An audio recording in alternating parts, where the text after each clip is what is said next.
નમસ્તે, હું વિનોદ ચાવડા આપ સૌને વિનંતી કરું છું કે જેમ ગુજરાતમાં અને સૌરાષ્ટ્રમાં કચ્છમાં અતિ ભારે વરસાદ થઈ રહ્યો છે અને જેના કારણે આપણે જોઈ રહ્યા છીએ કે ચારે બાજુ પાણી ભરાયેલા આપણને જોવા મળી રહ્યા છે અને વિશેષ જ્યારે હવામાન વિભાગ અને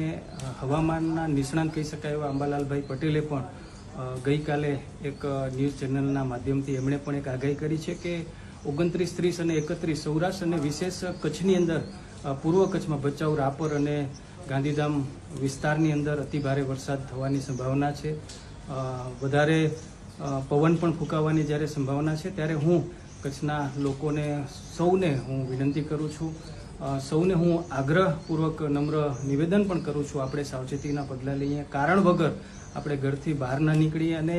આપણી આજુબાજુ પરિવાર અને સૌનું આપણે ધ્યાન રાખીએ, કાળજી રાખીએ। આ વિડીયોના માધ્યમથી હું તમને બધાને ખૂબ જ આગ્રહપૂર્વક વિનંતી કરું છું કે આપણે આગામી સમયમાં જે હવામાન વિભાગ અને હવામાનના જે નિષ્ણાંતો છે જે એમણે આગાહી કરી છે